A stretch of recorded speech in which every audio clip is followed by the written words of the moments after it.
Pulley tool. You're gonna hold the crank in place like that. You need a 19mm socket. You can see it. And you're gonna turn it downwards, all right? It's usually pretty stiff. So if you have a breaker bars usually help.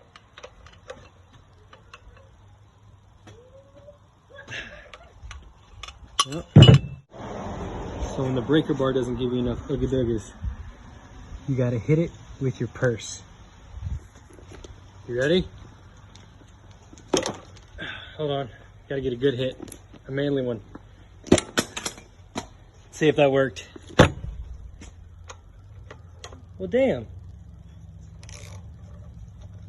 It does work.